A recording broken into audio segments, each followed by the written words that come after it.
అందరికీ వందనాలు. దేవుని వాక్యం చదువుకున్న కీర్తనలు 94 కీర్తన 19వ చరణం చదువుకున్నాం. కీర్తనలు 94:19.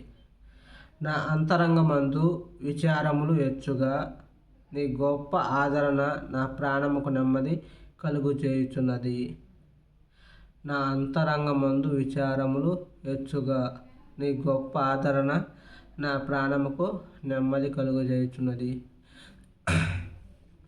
ఇక్కడ కీర్తనకారుడు మనకి ఏం తెలియపరుస్తూ ఉన్నాడంటే, ప్రతి ఒక్క వ్యక్తిలో అనేక ఇబ్బందులు, విచారములు అంటే బాధలు, చెప్పుకోలేని సమస్యలు ప్రతి ఒక్కరికి ఉన్నాయి.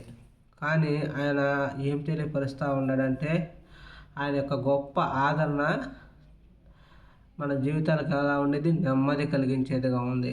దేవుడు ఆదరిస్తే మనకి నెమ్మది కలుగుతూ ఉంటుంది. అది గుర్తెరిగి మనము ఆయన ఆదరణ పొందుకునే వాళ్ళుగా ఉండాలి. ఎందుకంటే ఇక్కడ దేవుడు ఆదరించే దేవుడుగా ఉన్నాడు. మనం చూస్తే కొత్త నిబంధనలో లాజరు చనిపోయినప్పుడు మార్తా మరియమ్మను ఆదరించడానికి వెళ్ళి దేవుడు అక్కడ ఆశ్చర్యకార్యము చేసిన వాడుగా మనకి కనబడతా ఉన్నాడు. మన జీవితంలో కూడా దేవుడు మన కోసం మన ఆదరించడానికి వచ్చి గొప్ప ఆశ్చర్యకారాలు, మన జీవితంలో గొప్ప ఆశ్చర్యకారాలు చేసే దేవుడుగా ఆయన ఉన్నాడు. కాబట్టి మనం కూడా దేవుని యందు ఆనందించేవారుగా ఉండాలి. మనకేమైనా సమస్యలు ఉంటే మన ఎదుటి వాళ్ళకి, మన ఫ్రెండ్స్కి, వాళ్ళకి చెప్పుకుంటే భూపరమైన వాళ్ళు చేయగలిగినంత వరకే చేస్తారు, కానీ చేయలేనివి కూడా చాలా ఉంటాయి. ఒకవేళ వాళ్ళు మనకి శత్రువులు కూడా మిత్రులు కూడా శత్రువులు అవ్వచ్చు, శత్రువులు మిత్రులు అవ్వచ్చు. అందుకని మన యొక్క సమస్యలు ఎవరికి చెప్పుకున్నా అది మనం కొద్దిగా భయంగానే ఉండేది, కానీ ఎవరికి చెప్పినా దేవుడు మనకు ఉన్నాడు. ఆయన మనని ఆదరించేవాడుగా ఉన్నాడు. మన హృదయ అంతరంగంలో ఆయన ఎరిగే దేవుడుగా ఉన్నాడు.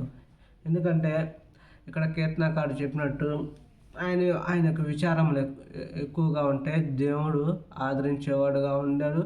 తద్వారా మనకి నెమ్మది కలిగేటట్టుగా ఉంది. అందుకని ఈరోజు మనం కూడా దేవుని అడిగేవాళ్ళుగా మనం ఉండాలి. ఎందుకంటే మనకి నెమ్మది కలగాలంటే దేవుని వాక్యం చదివితే దేవుడు మనతో మాట్లాడతాడు.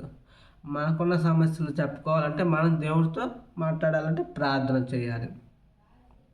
అందుకని మనం ప్రార్థించి మన యొక్క సమస్యలు, ఎవరికి చెప్పుకోలేని సమస్యలు దేవుడికి తెలియపరిస్తే ఆయన మన ఆదరించడానికి వచ్చి మనకున్న సమస్యలన్నీ అనుకోని రీతిగా ఆయన తీర్చే దేవుడుగా ఉన్నాడు. ఆశ్చర్య కార్యాలు చేసే దేవుడుగా ఉన్నాడు.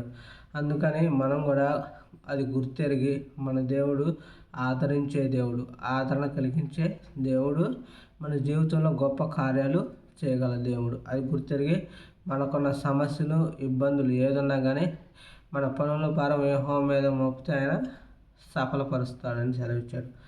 అట్లాగే మనకున్న సమస్యలు ఆయనకు తెలియపరిస్తే ఆయన నెమ్మది కలిగించేవాడుగా ఉన్నాడు. కాబట్టి మనల్ని ఆదరించేవాడుగా ఉన్నాడు.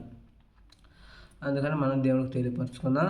అట్లాగే దేవుడు మనతో మాట్లాడాలంటే మనం అనుదినము దేవుని వాక్యం చదివినప్పుడే మనకి దేవుడు మనతో మాట్లాడుతూ ఉంటాడు. మీరు చూస్తూ ఉంటే, మీరు చర్చికి వెళ్ళినప్పుడు దేవుడు మనతో మాట్లాడతాడు. ఏదో ఒక విషయంలో అయినా మన యొక్క వ్యక్తిగత జీవితాన్ని ఆయన మనకు తెలియపరుస్తూ ఉంటాడు. మన దేవుడు ఎట్లయినా మాట్లాడే దేవుడుగా ఉన్నాడు. అంత మాత్రమే కాదు, కానీ మన యొక్క మాటలు కూడా ఆయన ఆలకించే దేవుడుగా ఉన్నాడు. అందుకని మన యొక్క సమస్యలు ఇతరులు చెప్పే కన్నా దేవుడు చెబితే ఆయన సాల్వ్ చేసేవాడుగా ఉన్నాడు. అందుకని మన యొక్క పనుల భారం యెహోవా మీద మోపుదాం.